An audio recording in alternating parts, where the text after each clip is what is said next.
Hey lore lovers, my name's Eric with the Lorebrarians YouTube channel, and welcome back to another installment of our Plane Explained series.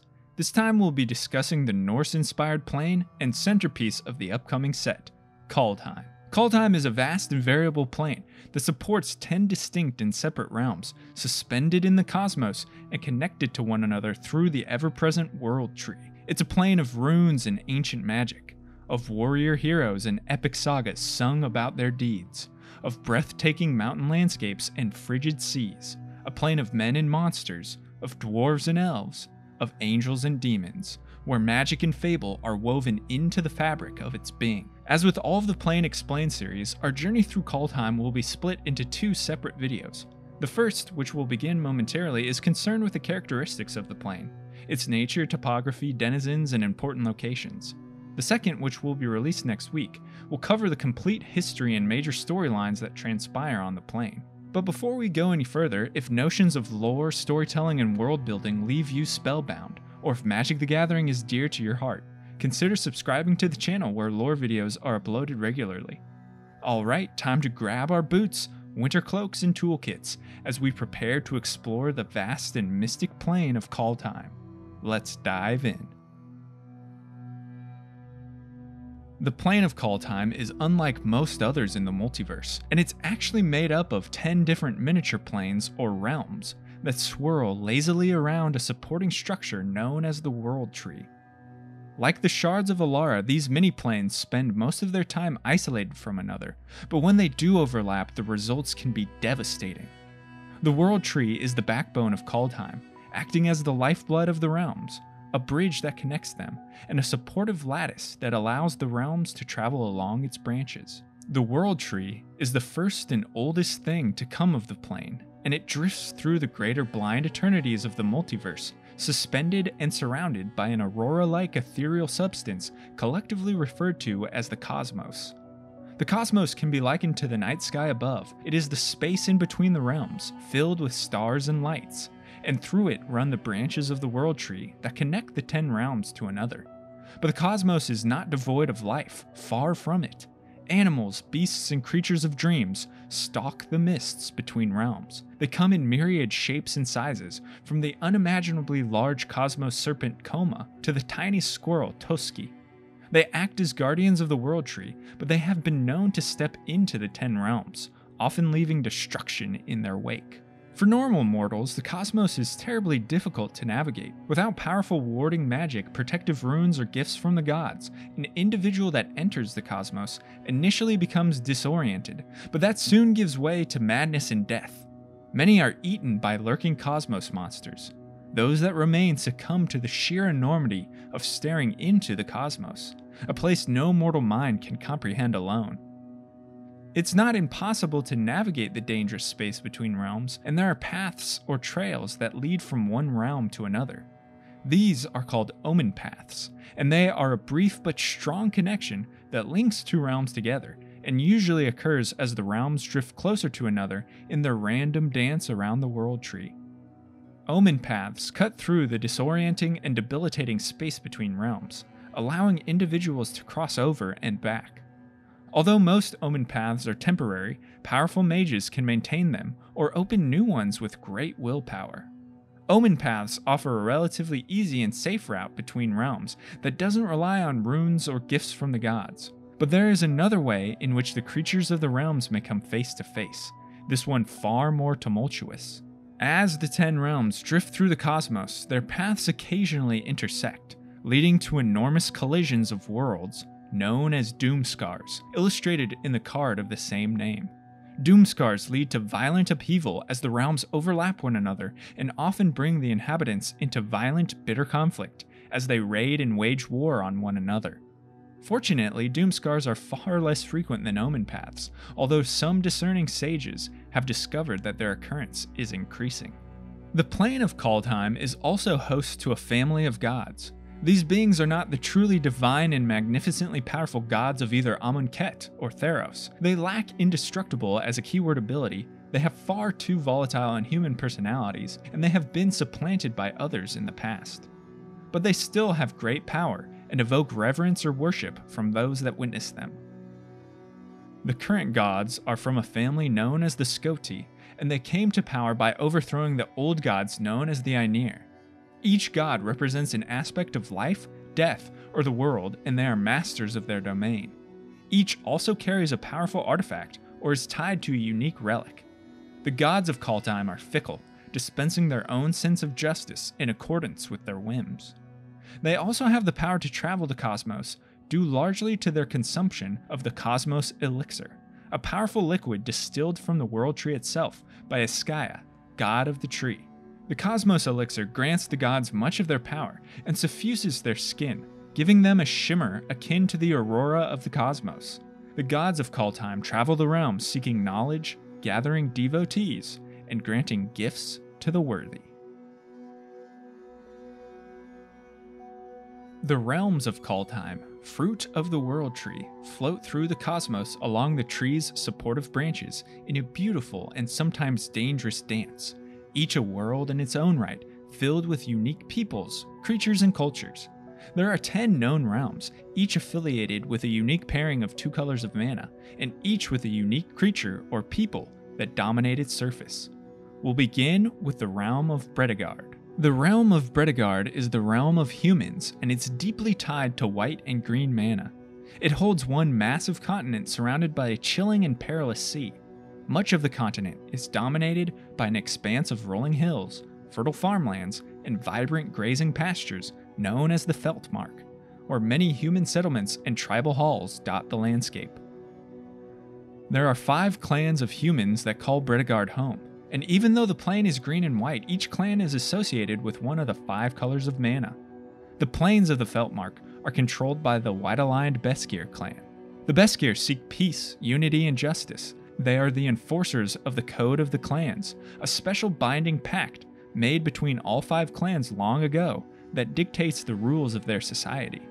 The Beskir are fierce advocates of equality and staunch defenders of righteousness. Their law speaker clerics maintain peace between clans and arbitrate any disputes.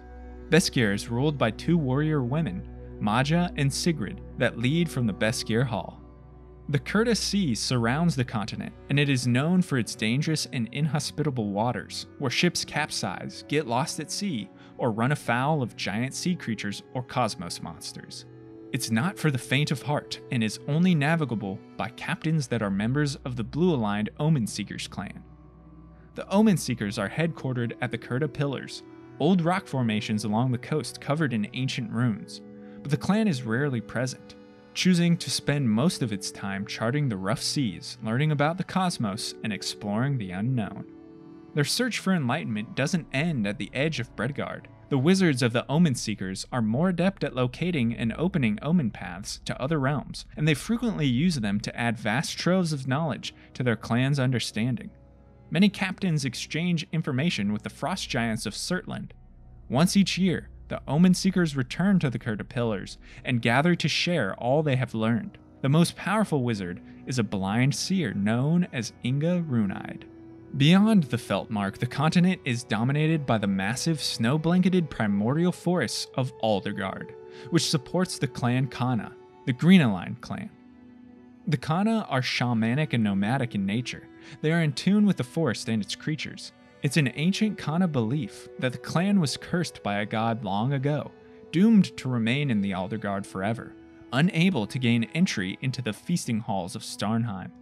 Kana that attempt to leave the forest become lost, wandering aimlessly for days and unable to escape the massive forest.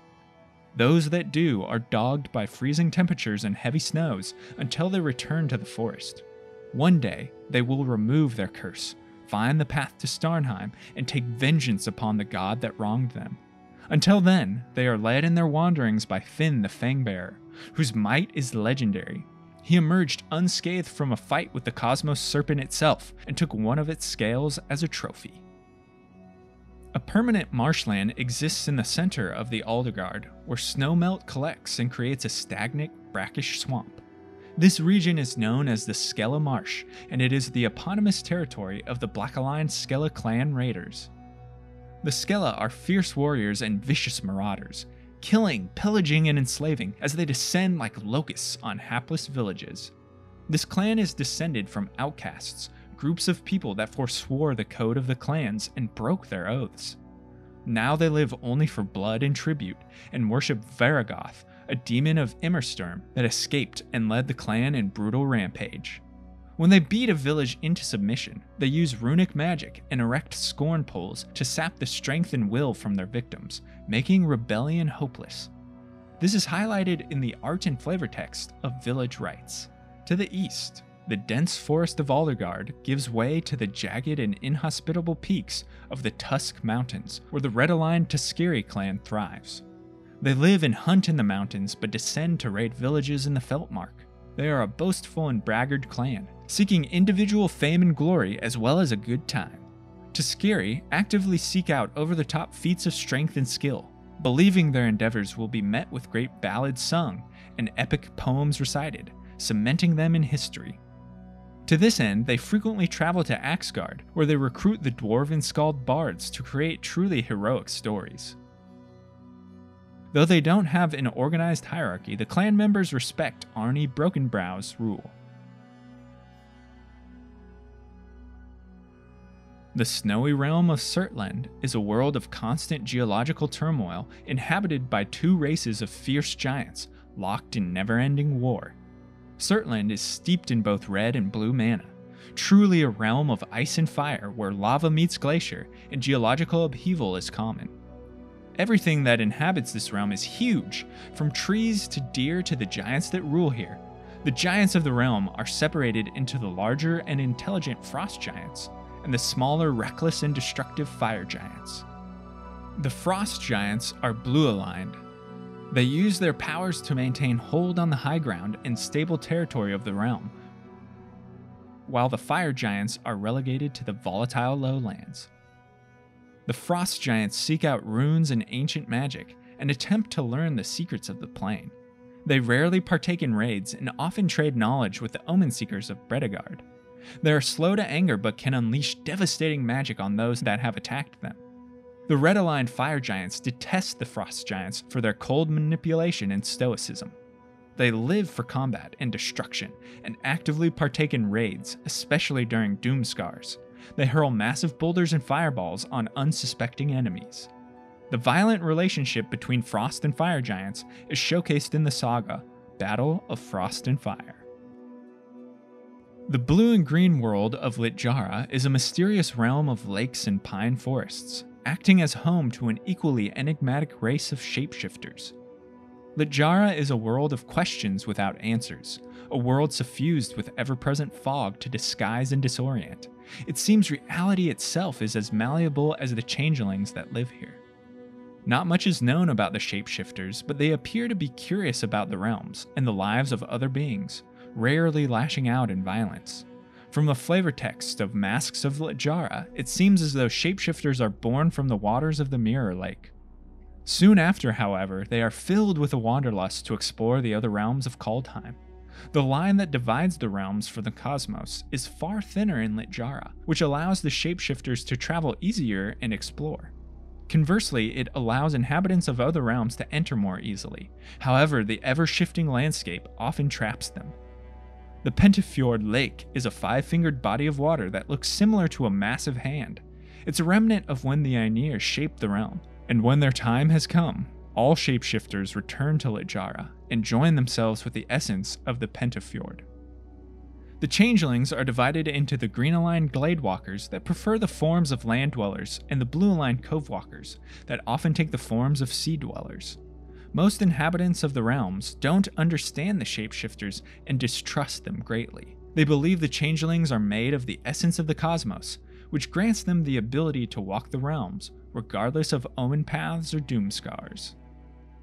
Rugged mountain peaks and rocky flatlands abound on the red and white-aligned realm of Axgard, where the grand halls of dwarves tunnel underground and echo the ringing of dwarven smithies.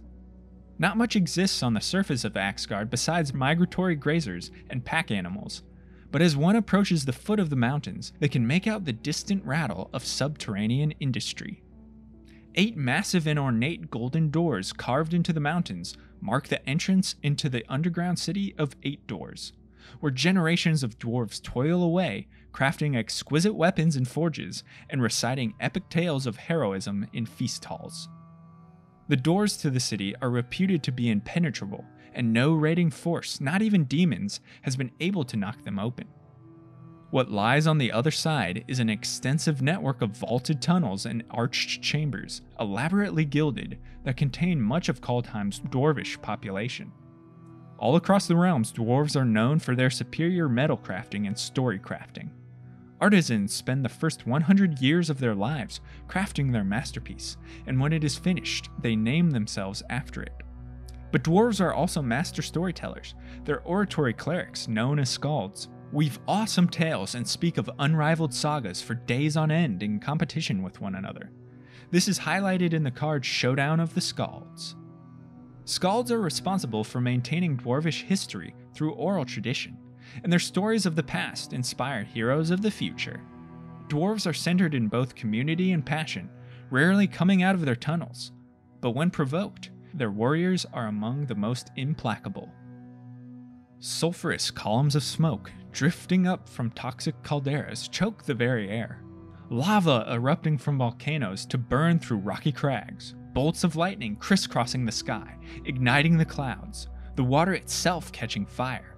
These images combine to paint a painfully bleak picture of the black and red aligned realm of Emmerstorm. It's a land of constant warfare and combustion, where demon jarls lead their legions against one another in futile attempts to gain advantage, successful only in bloodletting. Interestingly, this isn't the first time we've seen Emmerstorm mentioned in Magic. It first appeared in the flavortext of Core 2012's Warstorm Surge, then again as a plane card in the Planechase set, while the idea of Kaldheim was initially called Vala.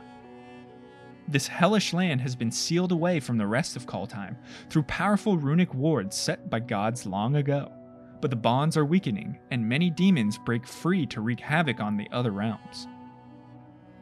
Demons are the epitome of Viking raiders, setting fire to lands they touch and carrying off their spoils of war into the vaults of Hellir, their rage and violence amplified by their imprisonment. When they are banished back to Emmerstorm, the most powerful demons send their legions of lesser demons to fight and die on the barren fields of Istval. When a creature is slain on Emmerstorm, its blood and viscera are magically transported to the Blood Crag, where new demons are spawned. Since their banishment, few if any demons have been born. A particularly powerful demon known as Varigoth escaped to Britigard long ago and slaughtered many humans. He's still worshipped by the Skello Raiders.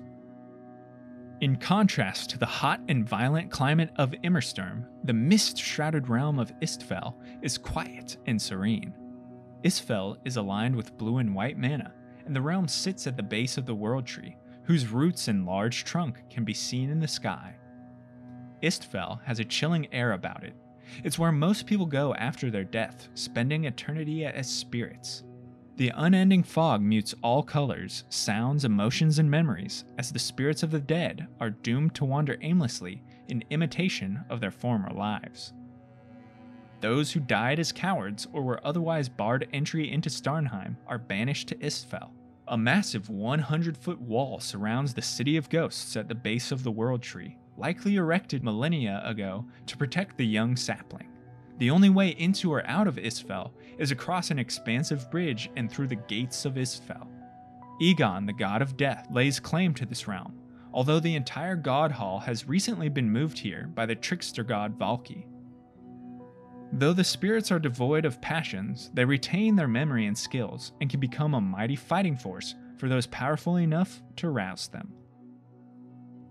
The red and green aligned realm of Notvold has rolling hills and ancient mountains blanketed by thick forests. It's the home of the trolls and at one point an ancient race of giants, whose civilization has been lost to time. Much of their ruins have become overgrown as the vibrant wilds seek to reclaim them. Some of these rune-inscribed ruins act as warrens for the trolls of the realm. Trolls are violent and erratic at times, stoic and unmoving at other times, but most all are less intelligent and smaller than their giant counterparts. The trolls are themselves divided into two races. The smaller and wilder Hagi trolls, which travel in large groups, are red-aligned and very quick to action. They rampage across the realm, razing and looting whatever they touch. The larger Sloatorga trolls are green-aligned and live in small family groups. They're shamanic in nature and deeply connected to the wildlands of Notfold. Many of them take residence in the massive Hamundar forest, where they can sleep for decades at a time, allowing the forest to grow around them. When disturbed, however, they can be as violent as their haggy counterparts. Icy blasts of wind and frozen tundra greet all who enter the blue and black-aligned realm of Carfell, crippling all life that fights to grow against its sub-zero temperatures. But Carfell was not always this way.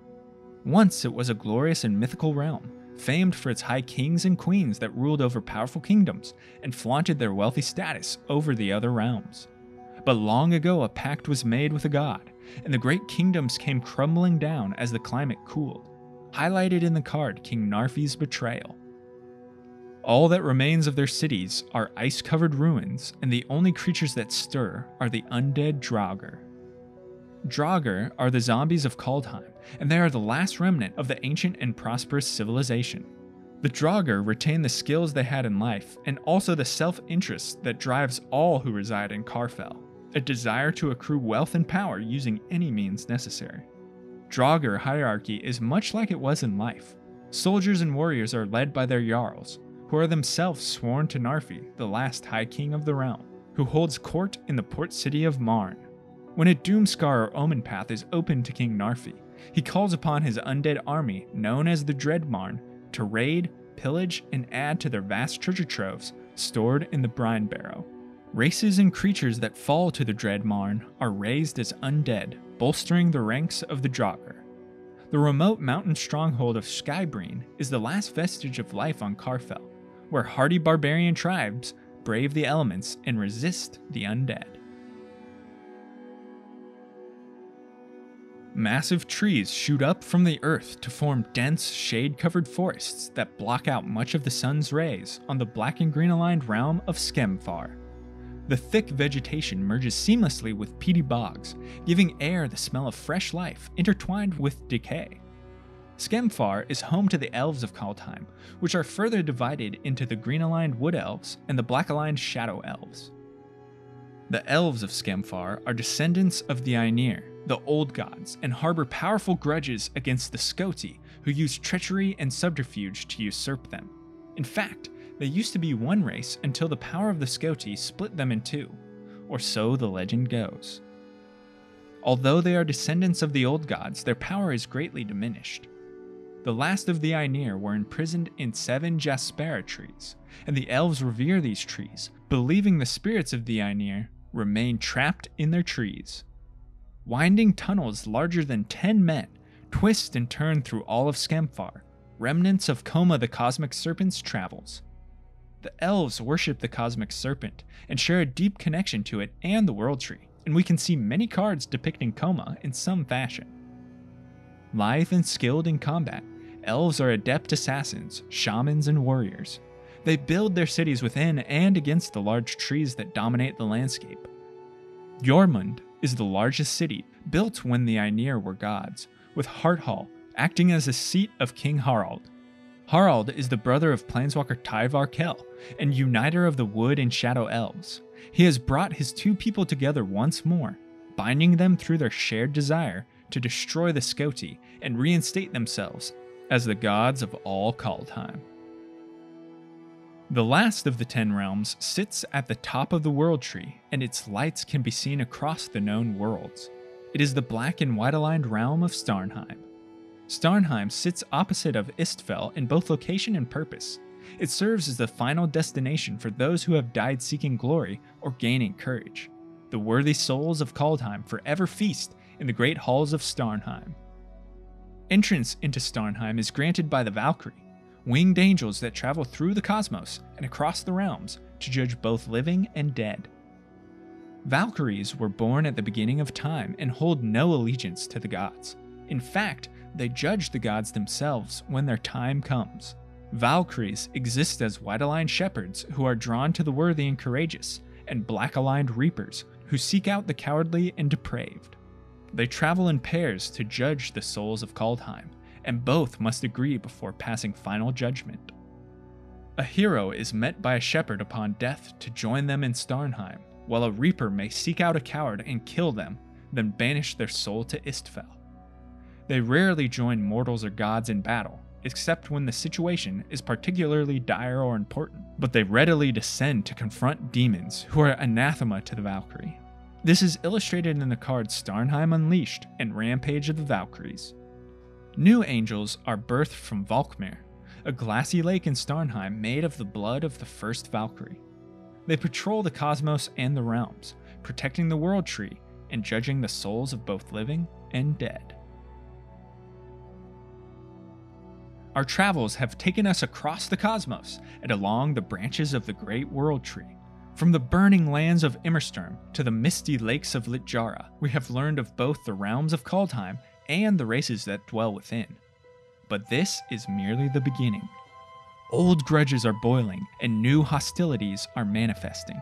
Old bonds are breaking and new paths are unfolding that could devastate Kaldheim, burning the world tree to its roots. Thanks for watching part 1 of the Plane of Kaldheim Explained, and be on the lookout for part 2, in which we will discuss the history as well as the character arcs and stories that surround the plane. Leave a thumbs up if you like the video, and be sure to subscribe for more lore content. And now I want to hear from you. Let me know which realm of Kaldheim is your favorite, as well as suggestions for future videos in the comments below. Huge shout out to Alex Joachim, pianist, composer, and longtime friend, for the intro and outro music. The references used in this video can be found in the description below. Until next time, go forth and explore the lore.